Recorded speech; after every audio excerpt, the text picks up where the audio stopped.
Bueno, digamos la decadencia que planteamos, esa especie de decadencia que yo creo que es preapocalíptica, ¿no? Que es esta especie de decadencia, de distopía, ¿no? Que es una especie de clásico de la ciencia ficción, digamos, nos funciona muy bien para plantear el tema de la película, que es mostrar al ser humano, al Homo sapiens, a nuestra especie, en un proceso de decadencia y mostrar cómo, sin embargo, la vida sigue surgiendo de una u otra manera y cómo la inteligencia artificial, como una forma de vida, intenta escapar de esa decadencia, intenta, digamos, desarrollar una civilización propia y además cómo dentro del ser humano, el ser humano digamos, el personaje de Antonio es un paradigma de ello, lucha por sobrevivir y lucha por seguir adelante. En el fondo, un, una situación de decadencia, de partida de decadencia, es una situación narrativamente y dramáticamente muy apropiada para hablar de la lucha por la supervivencia y de hablar de la vida abriéndose camino.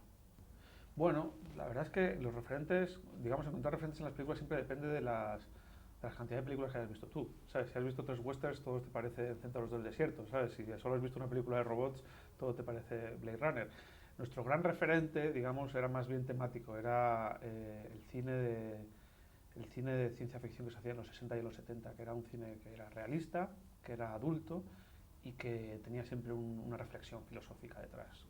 Películas como La amenaza Andrómeda o El planeta de los simios o Colossus o este tipo de películas. Luego hay un montón de iconografía relacionada eh, con, con el mundo de Asimov, digamos. Asimov es un poco el referente eh, estético narrativo, o sea, es un poco el tipo de inteligencia artificial que nosotros planteamos, el tipo de robots, el tipo de trama incluso pertenece mucho al universo literario de Asimov. Nos movemos en dos géneros, el género negro, la investigación al principio, el pequeño investigador que se le encarga un caso que se vuelve mucho más complicado y que se le va de las manos, y luego la segunda parte que se desarrolla en un tono visual mucho más de western crepuscular, ¿no?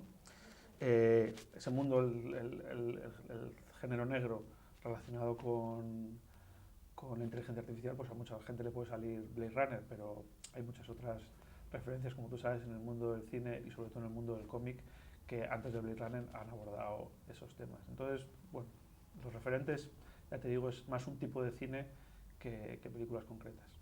Sí, es que al final nosotros hemos hecho una película muy de esa época, no porque estemos copiando esa época, sino porque lo hemos hecho un poco con las mismas intenciones. Es decir, quieres hacer una película adulta, quieres hacer una película de ciencia ficción, quieres que tenga además una serie de reflexiones sobre el ser humano y quieres que sea entretenido. Entonces, digamos, lo que haces es que todos esos temas que quieres abordar los abordas desde el thriller o desde el western o desde un policiaco de novela negra y es un poco lo que se hacía entonces y es un poco lo que hemos hecho nosotros y por eso, digamos, sale una película como de ciencia ficción clásica, digamos, en contraposición con la ciencia ficción que se hace ahora, que es una ciencia ficción mucho más relacionada con el fantástico, con los efectos especiales, con la espectacularidad, con un público más juvenil, aunque sea a nivel de edad o intelectualmente. Y nosotros hemos hecho una película un poco para un público más adulto y con unos planteamientos más realistas. Pues ha sido complicado porque es una técnica que no se usa últimamente. Y entonces, digamos, ni yo ni muchos técnicos estamos acostumbrados a trabajar con ella y ha sido duro.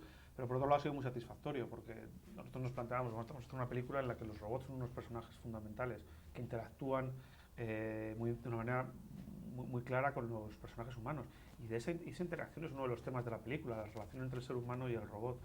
Entonces, que esa interacción no estuviera presente en el set, es decir, que fueran unos robots digitales que fueran a aparecer 5 meses después del primer montaje, para mí era un gran peligro. Yo vengo de los efectos digitales, sé hasta dónde puedo llegar y sé lo que no puedo conseguir. Y una cosa que no puedo conseguir es que algo que no está en el set esté en el set.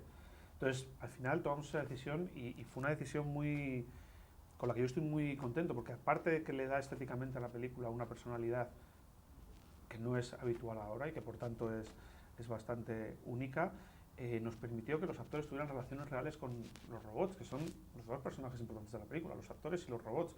Esa relación existe, es real, están ahí uno enfrente a otro, se tocan, se huelen, se empujan. Cuando Antonio baila con Cleo en la secuencia del baile, Antonio conoce a Cleo desde hace 5 semanas.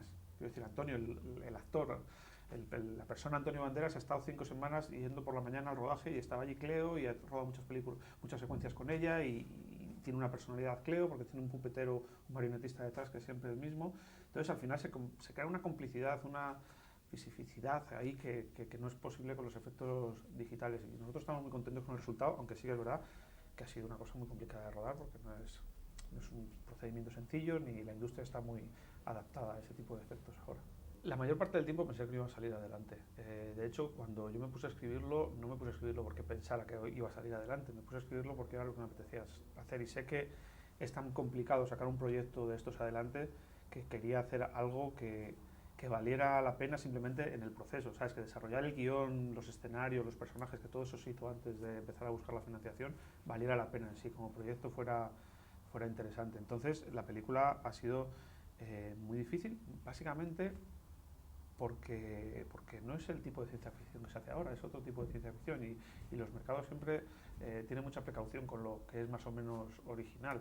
Entonces, la mayor parte del tiempo el proyecto ha estado muerto, luego parece que vivió, luego se volvió a morir y cuando ya parecía que estaba muerto del todo, de repente una llamada y saltó de nuevo adelante y lo hicimos, pero por una confluencia de casualidades. Pues Antonio se encuentra con esta persona en una fiesta, el guión de The Expendables se ha complicado, con lo cual no se va a rodar en abril, sino se va a rodar en junio, con lo cual hay un hueco en el estudio, con lo cual si queréis ahora lo hacéis y al final sucedió la película. Pero la mayor parte del tiempo ha sido un proyecto que se iba a quedar en una estantería como muchos proyectos de la historia del cine.